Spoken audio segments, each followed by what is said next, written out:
Kyle. Look, you can't be in here. This isn't a soup kitchen, door's old right man. there, man. You need to Step leave away now. from the car. Rain hammered against the showroom glass. The halogen lights swept across a weathered face, Jack's eyes reflecting the cold gleam of metal. Jack quietly, I just want to fix it. For a meal. A burst of laughter erupted from the reception desk. A rag fell to the floor, spinning slowly, mocking in its silence. Kyle. A sandwich won't fix a six-figure engine, sir. Jack didn't answer. He stepped closer, placing his calloused hand on the hood, gentle, reverent, as if touching the soul of an old comrade. Jack. The fuel pump's pushing too hard. She's choking. Gus, the lead mechanic, crossed his arms with a smirk. The clock on the wall stopped ticking.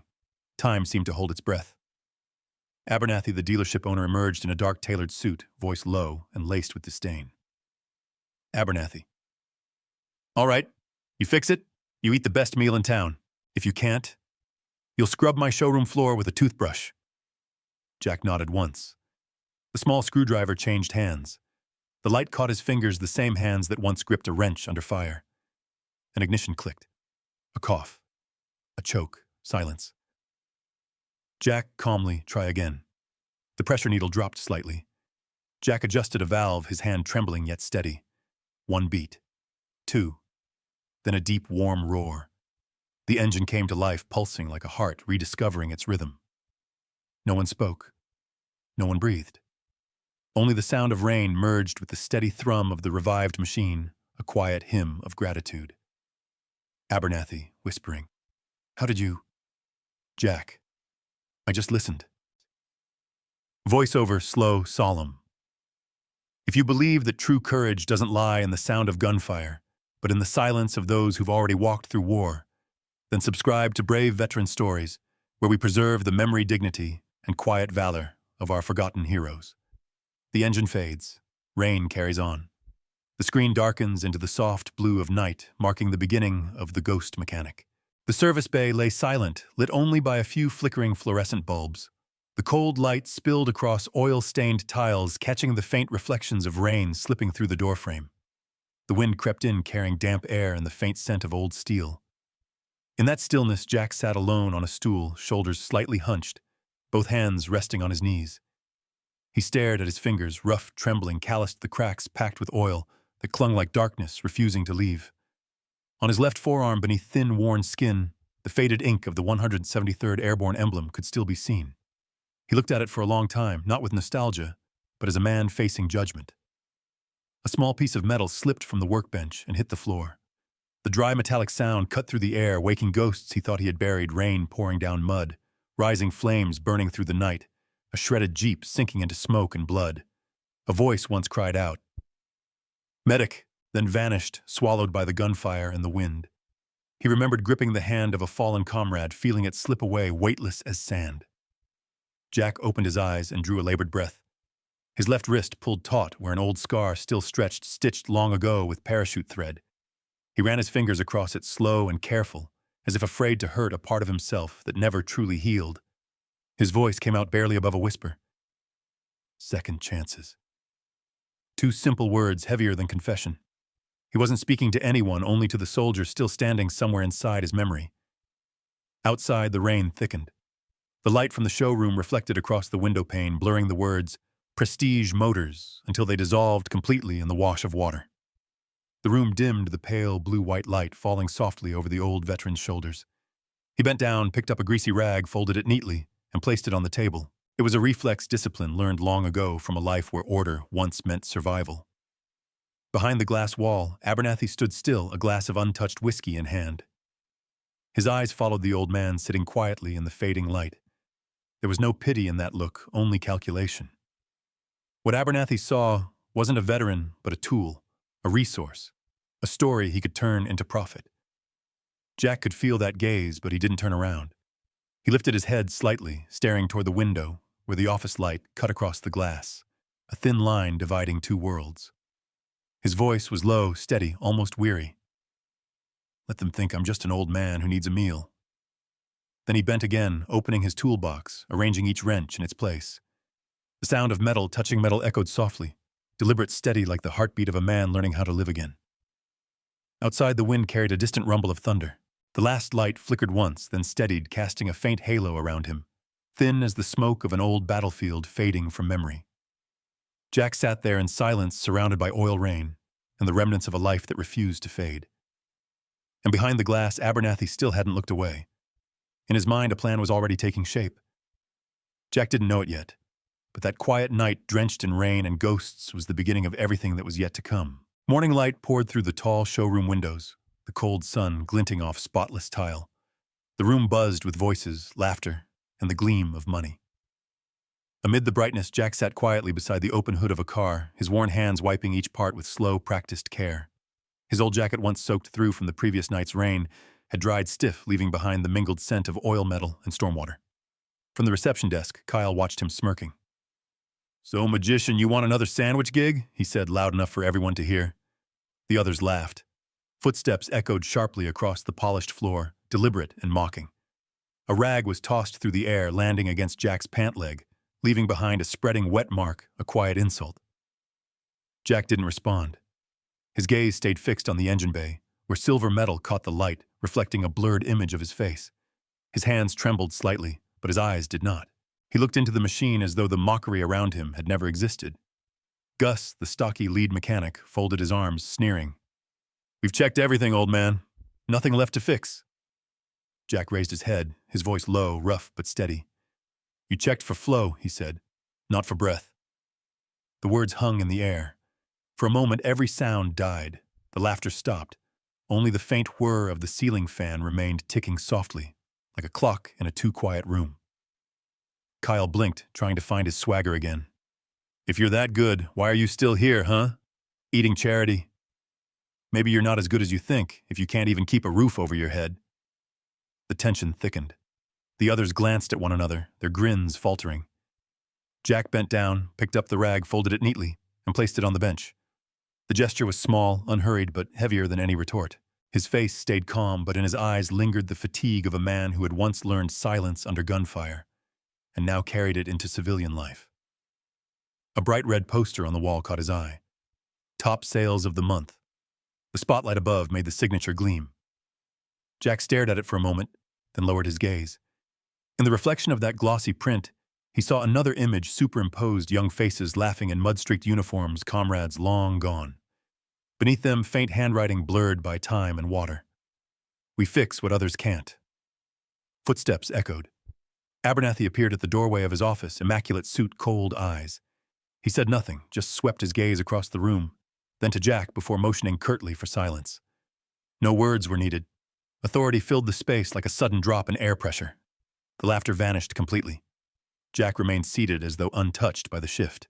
He bent over the engine, polishing a thin film of dust from the metal, his motions deliberate and patient.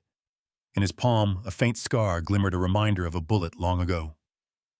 The light struck it, turning it into a pale silver line, fragile as a memory's breath. Abernathy approached, his tone dry, precise. "That's enough. All of you, back to work." No one argued. Kyle dropped his eyes to his phone. Gus scratched the back of his neck, muttering something half-hearted before walking away, his glance a mix of curiosity and shame. The office door closed behind Abernathy.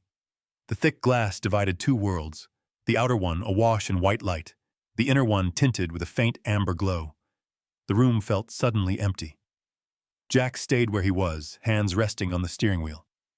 Eyes distant, staring into a place only he could see. Inside, Abernathy poured himself a drink, the amber liquid catching the light. He watched the old man through the glass, the one who had silenced an entire room with a single sentence. In that stillness, something flickered in his expression, part intrigue, part calculation. And as the reflection of his own face shimmered in the window, the idea began to form, the kind of plan born not from admiration, but from opportunity. In Abernathy's mind, the homeless old veteran was no longer just a drifter. He was the opening move in a far larger game. The room smelled of polished wood and old tobacco. Framed photos of VIP clients lined the walls, handshakes, staged smiles, business won.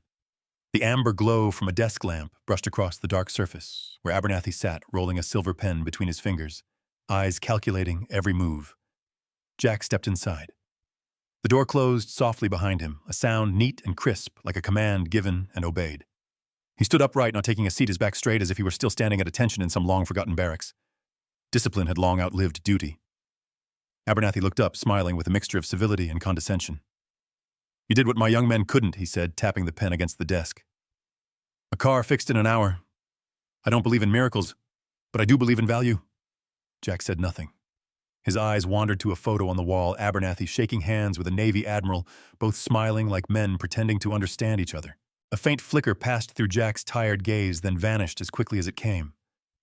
Abernathy opened a drawer and drew out a stack of papers. "Here's my offer," he said. "A small room in the back, 3 meals a day, and work the hard kind." He paused on the last words, watching Jack's reaction. "I need someone who can touch what my boys only stare at. Old cars, rare cars, special clients." Jack lowered his gaze to his own hands, the cracked skin, the lines of oil still clinging there. His voice came out rough but steady. "Give me something old, something broken. I want what others have thrown away." Abernathy tilted his head. "Why junk?" Jack met his eyes, calm and deep as still water. "Because everything deserves a second chance." Silence settled between them. The clock ticked slow and heavy. The desk lamp cast light across Jack's rolled-up sleeve, revealing a faint weathered tattoo, 173rd Airborne. Abernathy's eyes caught it, pausing just long enough to betray curiosity, perhaps suspicion. The ink was faded but unmistakable. The man in front of him wasn't just a drifter with a wrench. A thin smile crossed Abernathy's lips, less mocking now, though colder. "You were a soldier." Jack nodded once, not as an answer, but as an acceptance of something that didn't need words. "Did the war teach you to fix things that fast?" Abernathy asked, forcing a laugh. "No," Jack replied. "It taught me to listen even when the noise tried to drown everything else." Abernathy leaned back in his chair, smirking faintly. "I like that. You've got a philosophy." He circled the desk and extended his hand. "Welcome to the family." The handshake came slow, cold, firm, lasting longer than it should. Abernathy's hand was soft, perfumed. Jack's was rough, dry, and smelled of steel. For a brief moment, 2 worlds met, one built on money, the other on memory. Jack didn't speak. He simply nodded, turned toward the window. From there, he could see the backlot rows of old cars rusting under the newborn sun. Among the still bodies of steel, a small bird perched on a hood and sang once clear, defiant, alive. In Jack's eyes, a faint light sparked, small, but steady, like a coal refusing to die out. "Second chance," he murmured, barely audible, perhaps not meant for anyone to hear. Behind him, Abernathy remained still, his expression one of quiet satisfaction, the look of a man who believed he had just discovered an investment, not a soul. He didn't understand, and never would, that the man before him wasn't there for a contract, but for a promise to himself. Jack turned, gave a brief nod, and walked out. The door closed softly, but the sound carried. Inside, Abernathy swirled the whiskey in his glass, watching through the pane the reflection of his own ambition, overlapping with the silhouette of an old soldier walking away in silence. And as the office light glimmered across the glass, a new idea began to take shape to turn that quiet, weary man into the next symbol of Prestige Motors. To sell not just machines, but the illusion of a soul brought back to life. A misty morning filtered through the workshop window, the pale sunlight catching the fine dust suspended in the air. Jack knelt beside the old Mustang, his hands blackened with grease, so absorbed in his work that he didn't notice the soft footsteps approaching. A woman's voice broke the quiet, gentle, steady, and curious. "People say you listen to engines." Jack lifted his head. A young woman stood before him, hair tied back, a camera hanging around her neck. Her name was Sarah, a reporter from the local paper. In the dim light, she looked like a blend of curiosity and conviction, a young soul chasing a truth worth writing. "Engines listen back," Jack replied, his voice rough but sure. "If you let them." Sarah smiled, jotting notes quickly. She didn't interrupt, letting silence fill the spaces between his words, as if afraid to disturb the rhythm of his story. He spoke of old engines, how each sputter, each vibration carried a pulse of its own, and she listened, not just with her ears, but with a kind of reverence rare in the young. By late afternoon, the light slanted low through the windows. Sarah closed her notebook, her eyes thoughtful as she left. The next morning, her article appeared in the back pages of the Life and People section titled, "The Ghost in the Machine." At first glance, it seemed an ordinary human interest piece about an aging mechanic living quietly on the outskirts of town. But there was something in Sarah's writing, something tender, honest, that made readers stop and linger. She wrote, He doesn't just fix machines. He listens to them. Perhaps because he himself was once a machine that forgot how to breathe. The photo printed beside it was stark black and white. Jack bent over the Mustang under slanting light, the faded tattoo of 173rd Airborne, barely visible, on his forearm. Hundreds of miles away in a quiet Virginia home, General George Davenport poured his morning coffee. The newspaper lay folded among the mail. He skimmed the pages absently until that photo stopped him cold. His hand froze mid-air. The tattoo, the posture, the eyes still steady, unmistakable. The cup trembled, coffee spilled across the table. Jack. Riley, he whispered, barely believing his own voice. The room fell silent. On the wall hung a tarnished silver star beside a framed photo of a young platoon faces smiling in the mud of some faraway war. Davenport stepped to the window, staring out at the pale morning light, his hand trembling slightly. Memories surged the young sergeant, the mechanic who had saved an entire convoy under a storm of bullets, the man who vanished afterward without a trace. They had carved his name into a memorial. They had grieved him as dead. His voice cracked as he spoke into the phone. "Get me Abernathy." On the other end, his secretary hesitated only a second before answering. "Yes, sir." An hour later, the phone rang in Abernathy's office. He answered with his usual impatience, but as the call went on, his tone shifted from surprise to pride to the slick satisfaction of opportunity.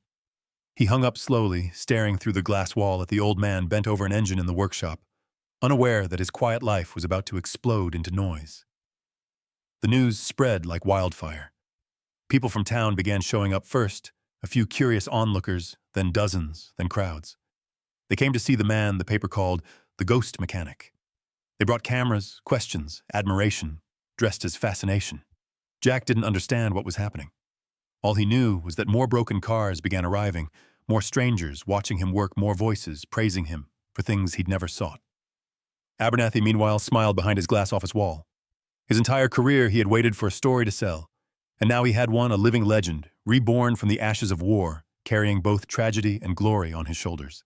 Sarah returned to the shop intending to tell Jack that her article was spreading everywhere, but when she saw the crowd gathered outside, she stopped short. Amid the noise and flashing cameras, he was still there, head bowed, hands steady, the same quiet concentration as before, the same man she'd met before the world decided to rediscover him. And in that moment, as the white bursts of camera light flickered over his face, Jack began to understand sometimes. When the spotlight returns, it isn't there to honor you. It's there to test whether you can still live humbly in the shadows. The white light flooded the entire showroom, reflecting off the polished floor and the gleaming glass like the surface of a still pond. Camera shutters clicked relentlessly. Flashes exploded one after another. The air was thick with the scent of perfumed damp coats and engine oil. Jack stood motionless at the center of the crowd, his face half blinded by the glare. He said nothing, only stepped back until his hand found the cool curve of the silver Mustang's hood, the only solid thing left to hold on to. A reporter raised his microphone voice, sharp and impatient. "Sergeant Riley, where have you been for 40 years? Jack didn't answer. Around him, faces leaned in, closer eyes gleaming with curiosity and hunger for a story. The lights burned, the voices swelled, yet all he could hear was the steady, heavy rhythm of his own heartbeat. Across the room, Abernathy stood in his dark suit, his smile bright enough to be false. "Ladies and gentlemen," he announced proudly, "this is America's auto whisperer, the man who can bring dead machines back to life with his bare hands." Applause rippled weakly through the room. Jack didn't move. To him, the sound felt hollow applause for a man he no longer recognized. Then, through the hum of voices, a single word rose, trembling and raw. "Daddy," the room turned. Jack froze. At the entrance stood a woman, her hair brown with streaks of silver, eyes glistening with tears. Elizabeth. Silence fell like a curtain. The cameras lowered. The lights dimmed.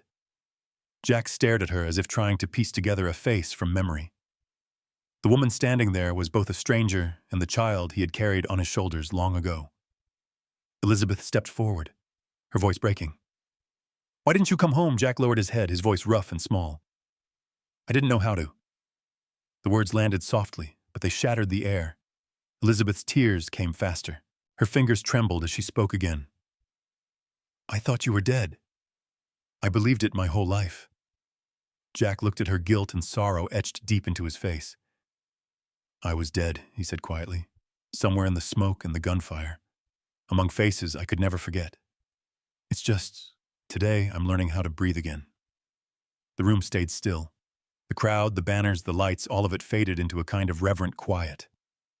Only the two of them remained: a father, who had lost everything, and a daughter who had just found the truth.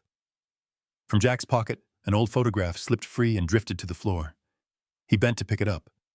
It was worn, edges curled, the ink faded, a young Elizabeth on his shoulders, waving a small flag on the day he left for war. The colors were gone, but the joy was still there. He placed the photo on the Mustang's hood, his hand trembling slightly. His eyes, however, were steady. Maybe the only thing I've ever known how to fix, he said softly, is what's been broken for too long. Elizabeth moved closer, wordless. She placed her hand over his, one hand soft and pale, the other rough and scarred. Together they rested on the cool steel surface. Between the scent of oil and the salt of tears, 40 years of distance quietly disappeared. Abernathy stood at the edge of the room, silent. The smugness was gone from his face. In his eyes was something he couldn't name, part shock, part shame, part awe. He didn't know whether he was witnessing a reunion or something closer to redemption. Jack straightened his voice, calm but resonant.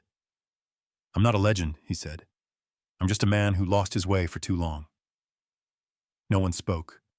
The light caught the photograph, Elizabeth's tears, and the quiet strength in Jack's weathered face. The entire room seemed to hold its breath, listening to the heartbeat of a man who had finally found his way home. Outside, the rain began again.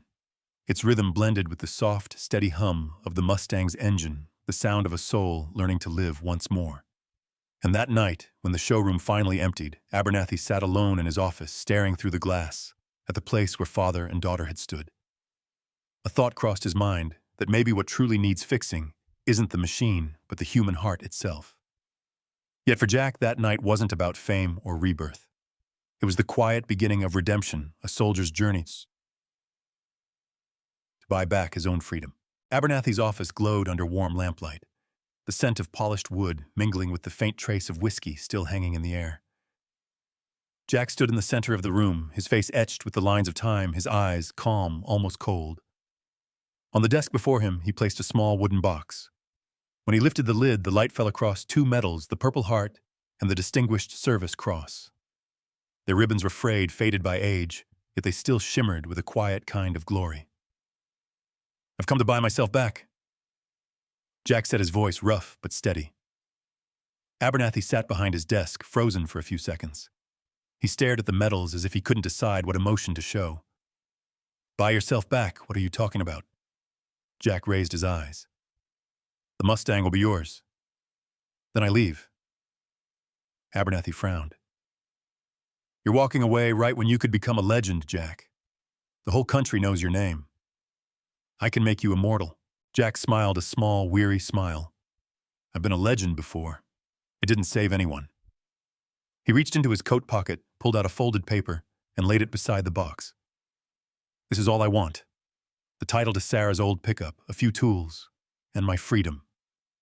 Abernathy glanced at the paper, his expression flickering with uncertainty. You could have much more than that, he said quietly. No, Jack replied evenly. Freedom isn't something you're given. You have to pay for it with the debts you owe yourself. The room went still. The clock on the wall ticked like a slow heartbeat. After a long silence, Abernathy bowed his head, his fingers tapping the desk softly. You've paid enough, Jack. Jack shook his head. Not yet. There's still something I need to do. That afternoon, the sound of hammering echoed through the workshop. Sweat ran down Jack's face, tracing the deep lines on his skin. Each strike, each brush of paint was an act of penance, as if every blow could erase a piece of the weight he had carried all his life. The Mustang gleamed slowly back to life, silent and beautiful, like the last fragment of a soul he was ready to leave behind. By dusk, Elizabeth arrived with her two sons. The boys stopped at the doorway, eyes wide, watching their grandfather work. The younger one pointed at the car. Grandpa. How does it work? Jack wiped his hands on a rag and crouched down, his smile gentle. Everything needs balance, son. Push too hard, it breaks. Hold too soft, it dies. People are the same. The boy nodded, earnest and curious. Behind them, Elizabeth stood quietly, tears sliding down her cheeks, too soft to wipe away. A week later, Jack drove the old pickup to General Davenport's estate. The old man stood waiting at the door, his white hair catching the afternoon sun, his posture stiff but his eyes warm with recognition. Inside the garage rested a Jeep coated in dust, its tires sagging, forgotten by time. Davenport spoke softly. "It belongs to my grandson, David. He served too. Came back, but he doesn't talk to anyone now. He just sits here trying to make the engine start again." Jack stepped closer, opened the hood, and looked inside before saying, "She's an old soldier. Sometimes they forget why they're fighting." David sat in the corner, his hands limp, eyes distant. When Jack approached, the young man looked away. Jack extended a wrench toward him. "Help me out." David didn't answer, but after a moment he stood, took the tool, and joined him. They worked side by side without words. The quiet clink of metal against metal filled the garage, a rhythm slow and patient. Jack pointed occasionally, and David followed, clumsy at first, then careful, then sure. When the work was done, Jack nodded. "Try it now." David hesitated, then turned the key. The engine shuddered, coughed, and roared to life. White smoke curled upward, fading into the air. The young man gripped the steering wheel, his shoulders shaking. "I thought I was broken," he whispered. Jack placed his calloused hand on his shoulder. "You're not broken. You just needed someone to listen." From the doorway, Davenport watched silently. His fist clenched once, then slowly opened as if releasing a burden carried for years. When Jack stepped outside, the two men locked eyes. They didn't speak. They didn't need to. Their nod was enough, a wordless salute between soldiers who understood the price of survival. Jack drove away in the fading light, the pickup's engine humming steadily beneath his hands. Behind him, David's Jeep idled strong and sure, like the heartbeat of a soul newly restored. And in that long golden evening, Jack knew the road ahead held no fame, no spotlight, only a small place where he could spend the rest of his life with his hands, his patience and the quiet peace he had traded his youth to find again. Morning settled over the quiet outskirts. Dew clung to the old tin roof of the small garage, glistening like tiny glass beads. The wooden sign hanging above the door read in uneven letters, "Second Chance." Inside, the scent of oil coffee and aged timber blended into a warmth that felt like home. Jack arrived early, as he always did. He brewed coffee on a small stove and sat for a moment, sipping in silence before beginning his work. Sarah's old pickup sat parked outside, faithful as ever. He crouched down, checking each wrench, each bolt, arranging them in perfect order. Outside, the wind brushed the eaves. Inside, the quiet clink of metal became the rhythm of a life rebuilt. A middle-aged woman pulled up in an aging car, worry etched across her face. "Mr. Riley," she said softly, "my car keeps dying on the road. I don't have much money." Jack nodded. "That's all right. Let me take a look. Just tell me, has she done her best yet?" She blinked, startled, then smiled through her unease. He opened the hood, bent over his hands, trembling slightly, but moving with precision born of instinct. A soft click echoed, and the engine came alive again, weak at first, then steady. The woman covered her mouth, eyes glistening. "You really saved it." Jack shook his head, smiling gently. "I just listened." Word spread. The little garage became something more than a repair shop. A nursing student brought in her rusted car, calling it her four-wheeled scholarship. A carpenter, bankrupt and broken, arrived with his old truck. A young widow came to learn how to change a tire through tears. Jack helped them all and never took more than they could offer. Some paid in vegetables, some with a loaf of bread, some only with gratitude. He accepted it all with a quiet grace that seemed almost holy. Every Saturday evening, Elizabeth came with her two sons. Mark, the older boy, sat in a corner reading. Little Luke stayed close to his grandfather, hands always smeared with oil. "Grandpa, how do engines know how to breathe?" he asked one day. Jack placed a weathered hand on the boy's head, his voice slow and warm. "Because they're just like people. If one rhythm goes wrong, everything stops. But if you listen carefully, you'll hear how they live." Luke smiled, his eyes bright with wonder. The walls of the garage slowly filled with the boys' drawings, cars, tools, and portraits of their grandfather. Jack never erased them, only added new sheets each time.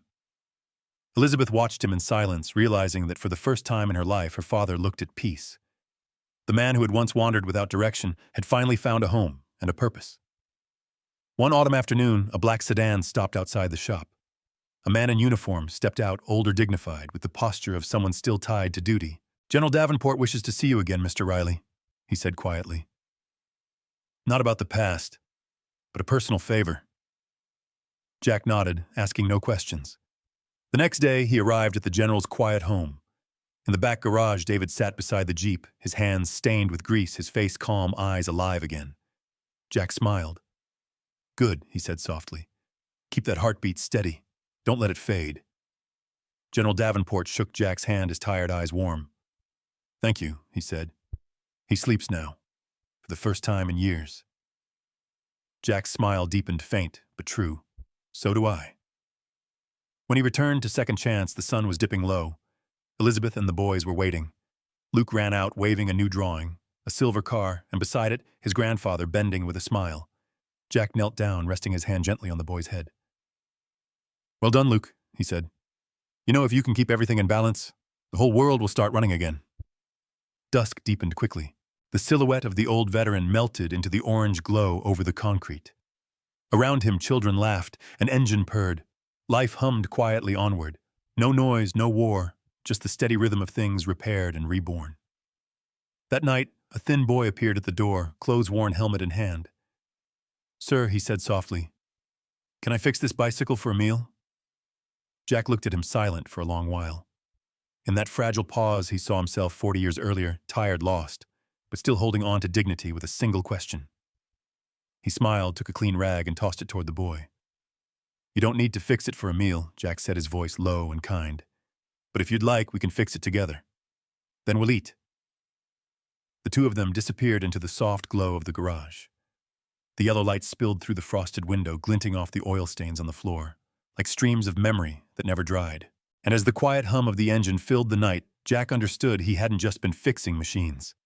He had rebuilt himself and left behind a simple lesson for the world about kindness, patience, and the kind of courage that doesn't need a gun.